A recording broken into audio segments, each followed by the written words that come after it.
everyone! So in today's quick product review mga bebs ko, I wanna share with you my experience using this sobrang trending na lotion sa TikTok. So itong DW lotion.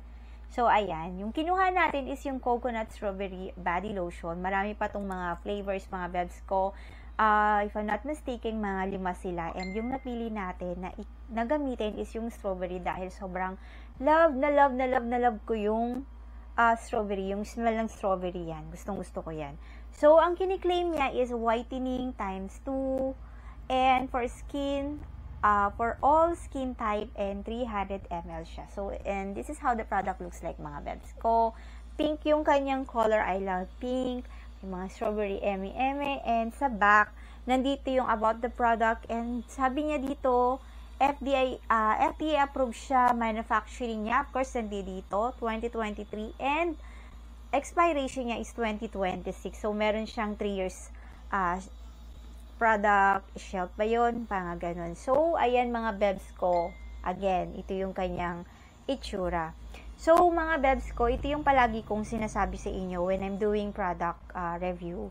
Again, disclaimer po mga bebs ko, iba-iba yung preference natin when it comes to paggamit ng mga produkto. Pwedeng mag-work sa inyo to, pwedeng hindi mag-work, or vice versa, pwedeng hindi sa ating parehas mag-work, or pwedeng parehas sa ating mag-work.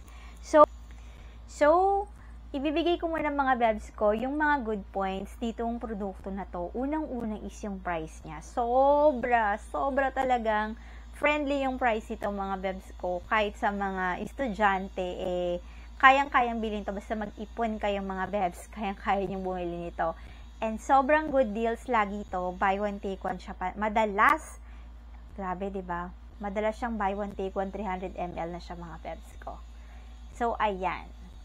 Yun yung sa buong produkto na review. Kasi, buy one, take one to. Yung isa na nabili ko, binigay ko sa kasama ko. So, ito yung tinay ko, yung strawberry. So, ganyan yung kanyang itsura. Meron siyang pump, mga bebs. Yan, medyo konti na lang to eh. Yan. Ubus na kasi to. Parang mga mahigit 1 month ko na siyang ginagamit. So, ayan, ang kanyang produkto. Sobrang bango nito. Amoy strawberry talaga siya mga bebs ko kapag nilagay mo siya sa skin mo, ganyan yan. And, ayan, madali siyang ma-absorb. Wala siyang white cast. Hindi katulad ng iba na may white cast. Ayan. At sobrang bango niya. Kaya I love yung pagkabango nitong strawberry, may strawberry talaga siya. Ang bango.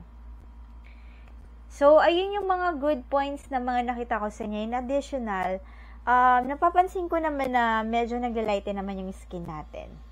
Ayan. Naglalighten ang ating skin with the help of yung iba pa nating supplements. So, mukhang nakakatulong din tong pag-lighten ng skin ko. So, doon naman tayo pumunta sa mga hindi ko nagustuhan sa produkto na to mga bebs ko.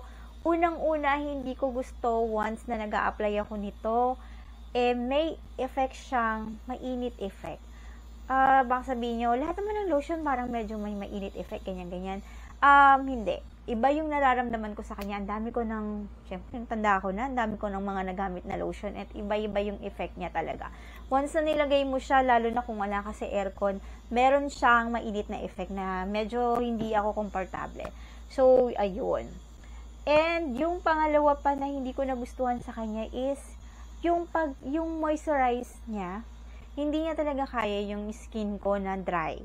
Alam nyo ito, ayan, magbilang ka lang dyan, wala pang 1 oras yan, magbilang ka lang siguro mga ilang minuto. Pag ginanyan mo na to, wala na. Makikita mo na yung puti. Yung pa naman yung iniiwasan ko kasi, para kung alam nyo yun, para kung isda na may kaliskis, pag nakita nyo yung yung aking ito. Katulad nito, kakalagay ko lang. Dito sa legs ko, ang dry na, nararamdaman ko na yung pagka-dry, lalo na pag pumasok ako sa mga malalamig. Yes, mga malalamig na lugar. Mga nag-mall ka, yung magdadry na yan, mga ilang oras na, wala pang 1 oras magdadry na siya. So, hindi siya ganun talaga, hindi siya pang laban na pang moisturize ng skin, lalo na kapag malamig yung panahon or sobrang nagdadry kayo, hindi nyo to malalaban mga bebs ko. Kaya, ayan. So, ayun mga bebs ko, yung mga nakita ko sa produkto na to. Again, nasa inyo pa rin kung gusto nyo siyang itry. Basta ayun yung napansin ko sa kanya. So, hindi ko alam kung mas puputi pa ako dito, pero medyo nag-lighten daw ako, sabi ni Habibi. Hindi ko alam kung nangitim lang siya. Hindi pala niya sinabi. Ako pala, kinonpare ko yung skin ko sa kanya. Medyo naglalabas din siya, pero medyo, napansin ko din medyo nag-lighten ako. So, ayun mga bebs ko, again, yan, nabili natin to sa TikTok. If you want to try and see it for yourself, go mga bebs ko. Basta ang gawin nyo lang muna is ito din, yung lagi kong ina-advise, mag-skin test muna kayo.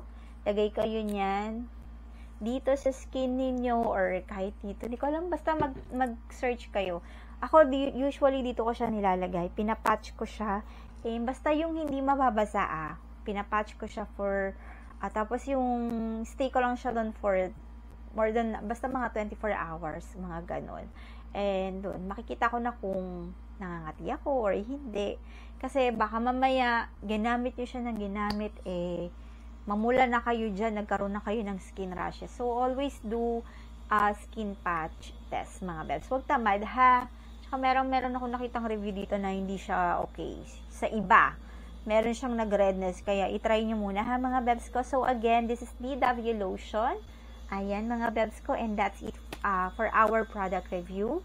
And you can also follow mga bebs ko sa ating mga social media account para we're always connected. And kung meron pa kayong mga suggestion, comment lang kayo dyan. And kung nandito kayo sa last part ng ating video, give me heart icon. Yes, give me heart icon, mga bebs ko. And that's it for our video for today.